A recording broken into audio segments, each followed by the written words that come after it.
ഞാൻ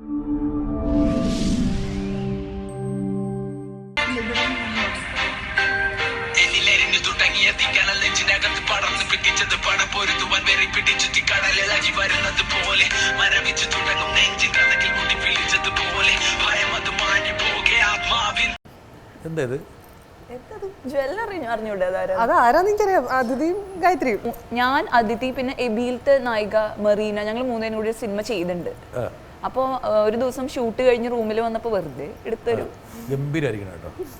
thank you sir. സത്യമായിട്ട് എന്താ കാണിച്ചോണ്ട് എന്തൊക്കെ ഇങ്ങനെ വെറുതെ വരട്ടെ. നീ ഗായത്രി പൂടി പട്ടി.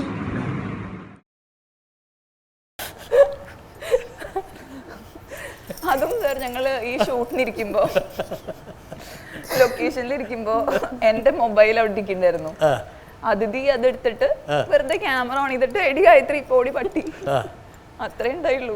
ഇത് ലോകം മുഴുവൻ ആൾക്കാർ കണ്ടു. പക്ഷെ എന്താ അറിയോ, അത് മീഡിയയിൽ വന്നപ്പോ ഗായത്രിയെ പട്ടി എന്ന് വിളിച്ച നായിക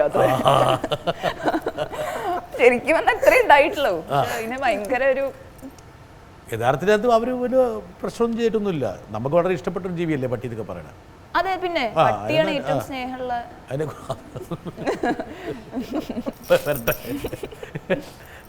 നിങ്ങളൊക്കെ മനുഷ്യരാണ്. ഇത്രയും പ്രായമുള്ള ഒരു സ്ത്രീനെ ഇങ്ങനെ ഒറ്റയ്ക്ക് പറഞ്ഞു വയ്ക്കാൻ. ഇങ്ങോട്ട് ഒറ്റയ്ക്കാ വന്നത്, അപ്പൊ തിരിച്ചു എത്തിക്കോളൂ. എത്തിയില്ലേലും നിങ്ങൾക്ക് കുഴപ്പമൊന്നും ഉണ്ടാവില്ലല്ലോ. ഇവരെന്നെ വഴക്ക് പറഞ്ഞതിലും അപമാനിച്ചതിലൊന്നും എനിക്കൊരു വിഷമവുമില്ല.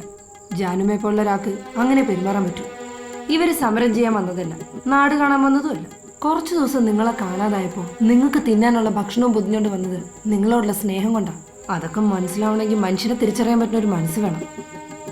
വീണ്ടും മമ്മൂട്ടിയുടെ കൂടെ ഒരു നെഗറ്റീവ് റോൾ എന്നും പറഞ്ഞാണ് ജുവലിനെ ആ സിനിമയിലേക്ക് ക്ഷണിച്ചതല്ലേ? നമുക്ക് പറ്റിച്ചത് തന്നെ. ഓയ്യോ ഭയങ്കര പറ്റിക്കലായി പോയി. നമുക്ക് ഭാസ്കറിന്റെ സെറ്റിലേക്ക് എന്നെ വിളിച്ചു, ഒന്ന് വരൂ കാണണം എന്ന് പറഞ്ഞു. അപ്പോൾ അവിടെ ചെന്നിരുന്ന് നമുക്ക് പറഞ്ഞു ഒരു സിനിമയുണ്ട്, ഭയങ്കര ഒരു വില്ലത്തിയാണ്, എന്നെ ചീത്ത പറയുന്ന, എന്നോട് ഭയങ്കര ക്രൂരമായിട്ട് ഇടപഴകുന്ന അങ്ങനത്തെ ഒരു വില്ലത്തി. ഞാൻ ഞെട്ടിപ്പോയി. ഈശ്വരാ, രണ്ടാമത്തെ സിനിമ എന്നെ നെഗറ്റീവ് റോളൊക്കെ ചെയ്ത് കഴിഞ്ഞാൽ എനിക്കിനി ഒരിക്കലും നായിക്കാൻ പറ്റില്ലല്ലോ എന്നൊക്കെ ഞാൻ ഭയങ്കര പേടി. മമ്മൂക്കയുടെ എഗെയിൻസ്റ്റ് ആയിട്ട് നിൽക്കണ ഒരു വില്ലത്തി എന്നൊക്കെ പറയുമ്പോൾ ഭയങ്കര പേടിയായി. എന്നിട്ട് പിന്നെ മമ്മൂക്ക പറഞ്ഞു കമൽ സാറാണ് ഡയറക്ടർ, കമൽ സാർ ഭയങ്കര ചൂടനാണ്, കമൽ സാറിനെ വിളിക്കുമ്പോൾ സൂക്ഷിക്കണം, കമൽ സാർ അങ്ങനെ ചെയ്യും ഇങ്ങനെ ചെയ്യും, പേടിപ്പിക്കും, വഴക്ക് പറയും, നീ പറഞ്ഞ എന്തെങ്കിലും ഇഷ്ടപ്പെട്ടെങ്കിൽ അപ്പം തന്നെ സിനിമയിൽ നിന്ന് പുറത്താക്കും, ഇങ്ങനെയൊക്കെ പറഞ്ഞ് എന്നെ ഗംഭീരമായിട്ടൊന്ന് പേടിപ്പിച്ചു മമ്മൂക്ക. ഞാനിതൊക്കെ കഴിഞ്ഞ് വീട്ടിൽ ചെന്ന് ദൈവത്തിനോടൊക്കെ പ്രാർത്ഥിക്കും, ഈശ്വര കമൽ സാറിനെ വിളിക്കുമ്പോൾ ഞാൻ എന്ത് പറയും.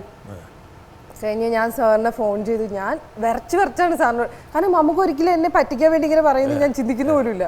ഞാൻ കമൽ സാറിൻ്റെ അടുത്ത് സാർ ഞാൻ ജുവലാണ് എന്നൊക്കെ പറഞ്ഞ് ഭയങ്കര പേടിച്ച്, സാർ മമ്മൂക്ക പറഞ്ഞിട്ടാണ് വിളിക്കണേ.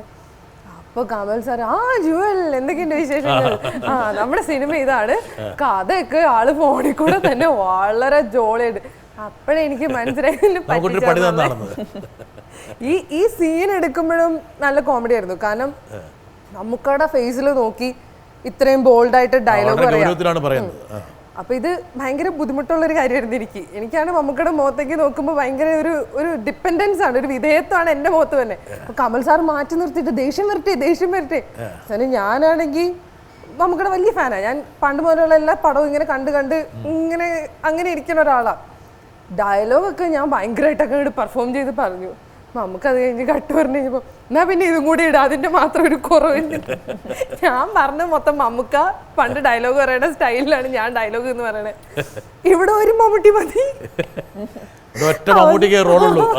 അവസാനം ഞാൻ പിന്നെ എങ്ങനെയൊക്കെയോ മമ്മൂക്ക പിന്നെ പറഞ്ഞു തന്നു, ഇങ്ങനെയൊക്കെയാണ് അത് പറയണ്ടേ, മോഡുലേഷൻ ഇങ്ങനെ മതി. അപ്പൊ എനിക്ക് ശരിയായിട്ട് മനസ്സിലായത്. നമ്മൾ പറയില്ലേ മുല്ലപ്പൂമ്പൊടി ഏറ്റ് കിടക്കും സൗരഭ്യം, അതായിരുന്നു അവസ്ഥ. പക്ഷെ ഓരോ സിനിമയും ഒരു ലേണിംഗ് കർവ് ആയിരുന്നു. പല പുതിയ കാര്യങ്ങൾ നമ്മൾ പഠിക്കുന്നു അല്ലേ?